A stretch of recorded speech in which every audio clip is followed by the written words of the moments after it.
اعوذ باللہ من الشیطان الرجیم بسم اللہ الرحمن الرحیم سأصرف عن آیاتی الذین یتکبرون فی الارض بغیر الحق وإن يروا كل آیة لا يؤمنوا بها وإن يروا سبیل الرشد لا يتخذوه سبیلا وَإِن يَرَوْا سَبِيلَ الْغَيِّ يَتَّخِذُوهُ سَبِيلًا ذَلِكَ بِأَنَّهُمْ كَذَّبُوا بِآيَاتِنَا وَكَانُوا عَنْهَا غَافِلِينَ وَالَّذِينَ كَذَّبُوا بِآيَاتِنَا وَلِقَاءِ الْآخِرَةِ حَبِطَتْ أَعْمَالُهُمْ هَلْ يُجْزَوْنَ إِلَّا مَا كَانُوا يَعْمَلُونَ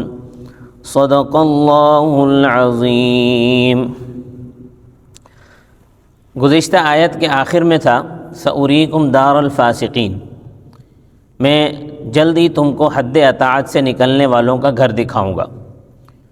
تو اس کی ایک تفسیر یہ ہے کہ فاسقون سے مراد فرعونی اور عمالقہ ہیں، اور ان کا گھر فرعونیوں کا گھر مصر اور عمالقہ کا گھر بیت المقدس تھا۔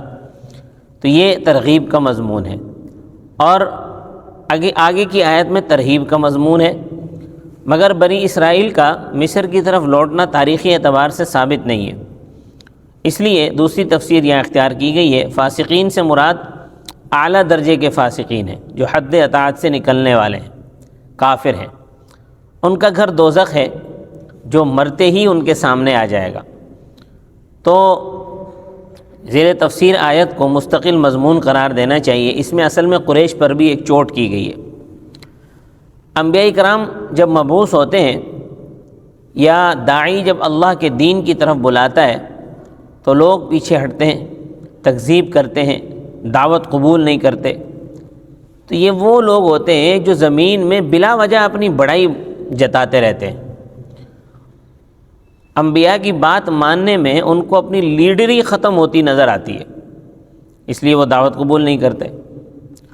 انبیاء کی بات ماننے میں ان کا جو غرور اور تکبر ہوتا ہے وہ مانے ہوتا ہے، یعنی ان کی اپنی ہیٹی ہوتی ہے۔ وہ سمجھتے ہیں کہ ہم نے اگر بات مان لی تو ہمارا درجہ کم ہو جائے گا۔ اب ان کے سامنے خواہ لاکھ دلائل پیش کر دیے جائیں یا ان کو معجزات دکھائی جائیں، وہ ایمان نہیں لاتے۔ انبیاء جو دین پیش کرتے ہیں وہ اس کی خوبیوں میں غور نہیں کرتے اور اس کو اپناتے نہیں ہیں۔ ہاں، اگر ان کے سامنے گمراہی کا کوئی راستہ آ جائے تو بے سوچے سمجھے اس پر چلنے لگ جاتے ہیں، اس کو اپنا لیتے ہیں۔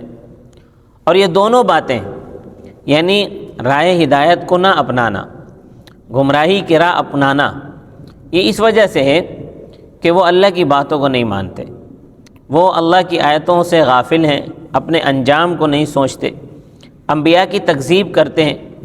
قیامت کے دن کے اعمال، قیامت کے دن ان کے جو دنیا کے اعمال ہوں گے، چاہے انہوں نے جو نیک کیے بھی ہوں، وہ برباد ہوں گے۔ ان کو اپنے اعمال کی وجہ سے جو انہوں نے دنیا میں کیے ہیں دوزخ کا سامنا کرنا پڑے گا۔ تو فرمایا سأصرف عن آیاتی الذین یتکبرون فی الارض بغیر الحق، ابھی میں اپنی آیتوں سے برگشتہ کروں گا ان لوگوں کو جو زمین میں ناحق بڑائی مارتے ہیں۔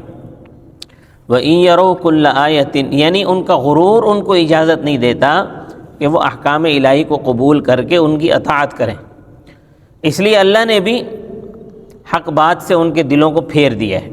اب حق بات اگر وہ سنتے بھی ہیں تو اس سے وہ کوئی نفع حاصل نہیں کر سکتے، ان کو توفیق ہی نہیں ہوتی۔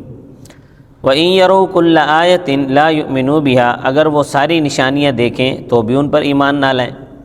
وَإِن يَرَوْا سَبِيلَ الرُّشْدِ، اور اگر وہ ہدایت کی راہ دیکھیں، لَا يَتَّخِذُوهُ سَبِيلًا، تو اس کو نہ اپنائیں۔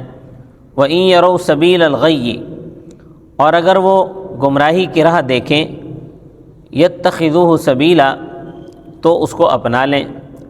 ذَلِكَ بِأَنَّهُمْ كَذَّبُوا بِآيَاتِنَا، یہ بات اس وجہ سے ہے کہ انہوں نے ہماری آیتوں کو جھٹلایا۔ وَلِقَاءِ الْآخِرَةِ وَكَانُوا عَنْهَا غَافِلِينَ، اور وہ ان سے غافل رہے۔ والذین کذبوا بآیاتنا ولقاء الآخرۃ، اور جنہوں نے ہماری آیتوں کو اور آخرت کی ملاقات کو جھٹلایا، حبطت اعمالہم، ان کے اعمال برباد گئے، هل یجزون الا ما كانوا یعملون، اور وہ انہی اعمال کا بدلہ دیے جائیں گے جو وہ کیا کرتے تھے۔ صدق اللہ العظیم۔ سبسکرائب